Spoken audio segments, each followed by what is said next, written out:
Ciência USP. Quando Colombo chegou ao Caribe em 1492, dificilmente ele poderia imaginar que entraria para a história como um personagem da mudança climática.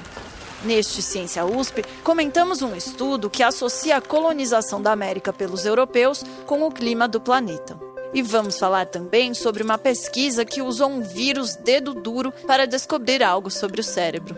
Eu sou Silvana Salles e pelos próximos minutos você me acompanha em mais um Ciência USP.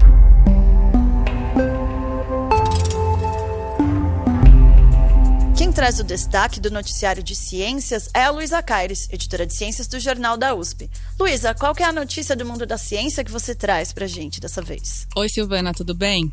Então, hoje eu vou falar de uma pesquisa da USP envolvendo um vírus dedo duro e o nosso cérebro. A gente sabe que o cérebro que comanda desde as funções mais básicas até as mais refinadas, do corpo. Então, ele precisa ser bem protegido e a evolução trabalhou bastante para isso. Uma das proteções é dada por um grupo de células que fica na parede dos vasos sanguíneos do cérebro. É a barreira hematoencefálica.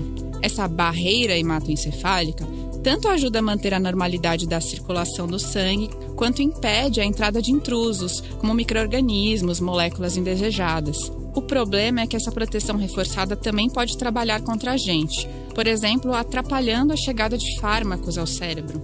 E por isso que seria importante descobrir como driblar essa barreira.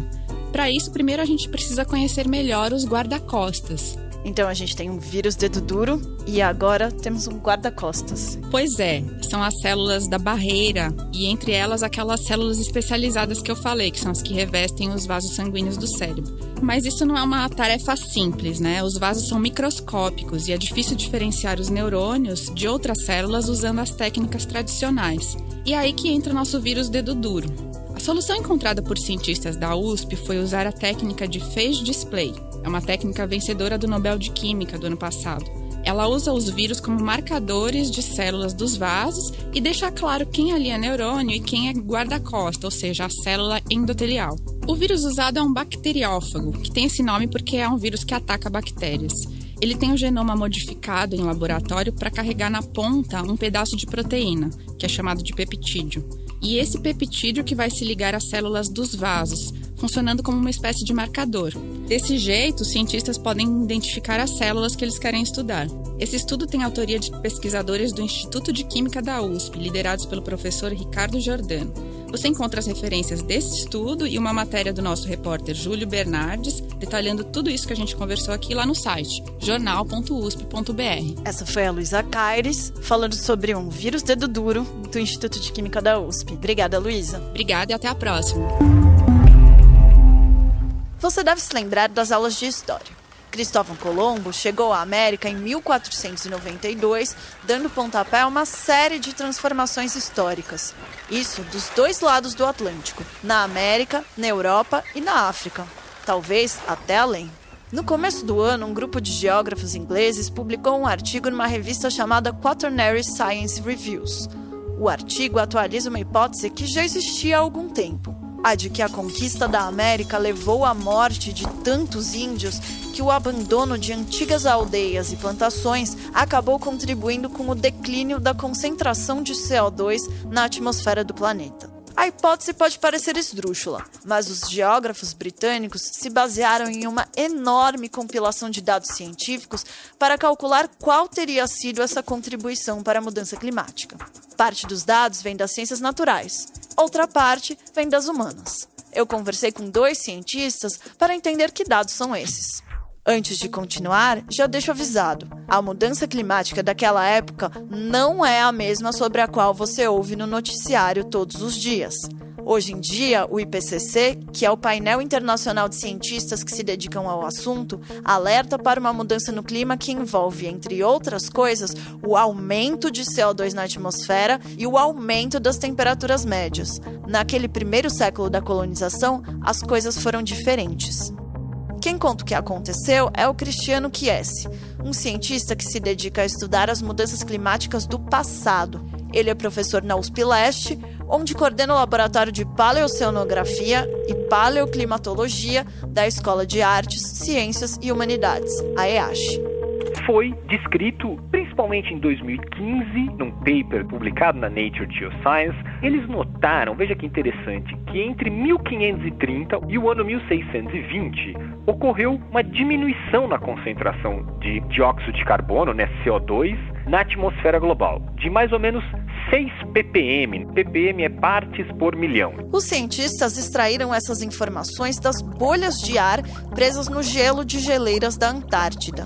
Essas bolhas são como fósseis, que revelam qual era a composição do ar quando o gelo se formou. E eles notaram também que, associado a essa diminuição na concentração de CO2, houve um aumento num outro parâmetro que nós chamamos de isótopos estáveis de carbono do CO2. Ou seja, eles pegaram o CO2 das bolinhas de ar do gelo e analisaram a composição dos isótopos do carbono daquele CO2. Isótopos são variações de um mesmo elemento químico.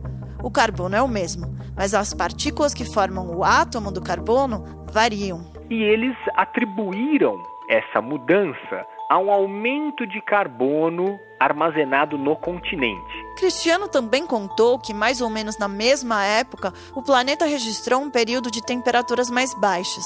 Na verdade, começou um pouco antes, em 1450. O período ficou conhecido como Pequena Era do Gelo, e no hemisfério norte durou até o século XIX.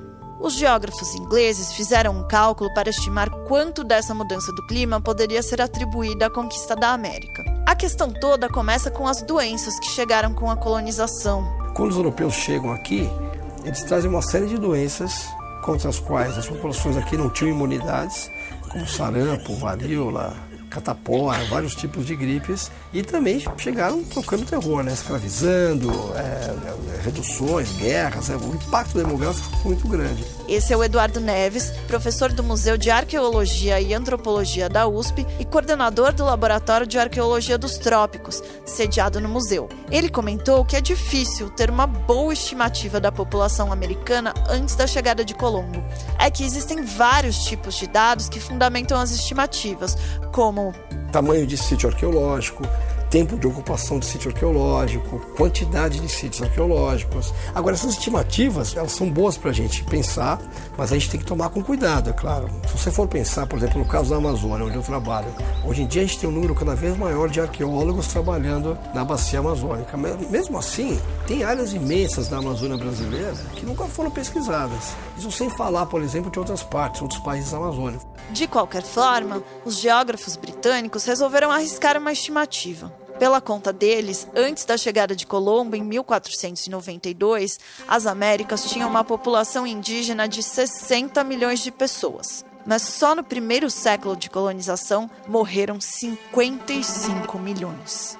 Com 90% da população original morta, muitas cidades, aldeias e plantações ficaram abandonadas. Imagine só 10 mil metros quadrados de área na qual eu estou plantando uma cultura anual, milho, por exemplo. E a partir de um certo momento eu paro de plantar milho nesses 10 mil metros quadrados, numa região tropical, no qual existe chuva suficiente, eu deixo a vegetação tomar conta daquela área. Ali vão se estabelecer uma sucessão de espécies vegetais, começam com rasteiras, depois arbustivas, finalmente árvores, e esse bioma, digamos, um bioma tropical úmido, vai ali se estabelecer e atingir um clímax, o seu auge. Nesse intervalo entre cessar o plantio de milho e o clímax, tem muito carbono sendo retirado da atmosfera e acumulando na forma de biomassa. Isso quer dizer que o carbono saiu da atmosfera e foi parar nas plantas e no solo por meio da fotossíntese.